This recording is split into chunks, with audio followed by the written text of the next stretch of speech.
भारत में बाघों की संख्या दोगुनी हुई। आखिर यह कैसे संभव हुआ? एक नए अध्ययन के अनुसार भारत दुनिया का वैसा देश है जहां सबसे ज्यादा बाघ हैं। यह तब संभव हो पाया है जब भारत में लोगों की सबसे घनी आबादी है और दुनिया भर में बाघ के लिए जितना इलाका है, भारत के पास उसका महज 18% ही है।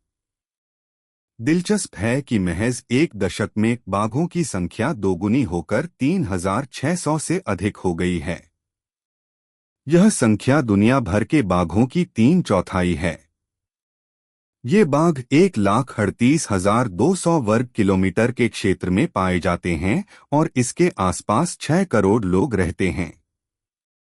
रिसर्च जर्नल साइंस के प्रकाशित अध्ययन में कहा गया है कि यह संभव हुआ है उनके निवास स्थान के संरक्षण से। बाघों को सबसे ज्यादा खतरा इंसानों से ही होता है।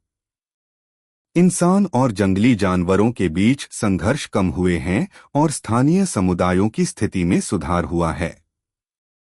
इस अध्ययन के मुख्य लेखक यादवेंद्र देव विक्रम सिंह झाला ने बीबीसी से कहा, हम सोचते हैं कि बाघ जैसे बड़े जानवरों के संरक्षण के लिए इंसानों की आबादी घातक है, लेकिन इससे ज्यादा लोगों का रवैया इस मामले में मायने रखता है। वह मलेशिया का उदाहरण देते हुए कहते हैं कि आर्थिक रूप से संपन्न होने और भारत के मुकाबले कम घनी आबादी होने के बावजूद वहां बाघों की संख्या को सफलतापूर्वक नहीं बढ़ाया जा सका। भारत में बाघों की आबादी बढ़ना दिखाता है कि कैसे संरक्षण अभियान बाघों को बचा सकता है, जैविक विविधता को बढ़ा सकता है और समुदायों को संबल दे सकता है। शोधकर्ताओं का मानना है कि दुनिया के लिए ये अहम सबक हैं। भारत में 2006 से 2018 के बीच बाघों की संख्या को लेकर झाला, निनाद, अविनाश मुंगी, राजेश गोपाल और कुमर कुरैशी ने अध्ययन किया। साल 2006 से ही भारत अपने 20 राज्यों में हर 4 साल पर बाघों की गिनती करता आया है। इसके अलावा इनकी संख्या के वितरण, इनके शिकार, इनके प्रतिद्वंद्वी जानवर और इनके निवास स्थान की गुणवत्ता का भी सर्वेक्षण किया जाता है।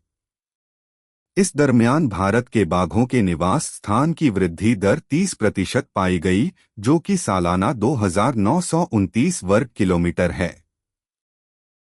हथियारबंद संघर्ष वाले इलाके में बाघ नहीं, ऐसा क्यों? वैश्विक रूप से राजनीतिक अस्थिरता जंगली जीवों में भारी कमी का सबब बना है, क्योंकि चरमपंथी अपनी फंडिंग के लिए वन्य जीवन का दोहन करते हैं और इसे ऐसे अराजक इलाके में तब्दील कर देते हैं जहां शिकारियों को खुली छूट मिल जाती है।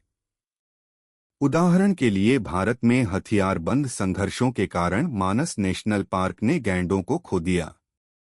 नेपाल में भी गृह युद्ध के दौरान गैंडों की संख्या काफी कम हुई थी।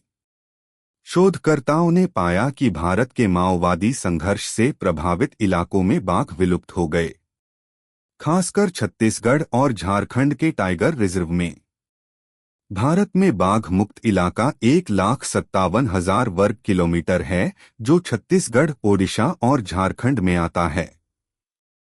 शोधकर्ताओं का कहना है कि बाघों को फिर से लाने और संरक्षित क्षेत्रों में आवास कनेक्टिविटी बढ़ाने से इन क्षेत्रों में लगभग 10,000 वर्ग किमी को बाघों की रिहाइश का इलाका बनाया जा सकता है। एक नजरिया है कि बाघों के इलाकों से आबादी को अलग रखा जाए। एक दूसरा दृष्टिकोण है कि इंसान और वन्य जीव के बीच जमीन के साझे इस्तेमाल के माध्यम से सहअस्तित्व का समर्थन किया जाए। आलोचकों का तर्क है कि जमीन के साझे इस्तेमाल से इंसान जानवर के बीच संघर्ष बढ़ेगा, जबकि आबादी को अलग करना अव्यावहारिक है।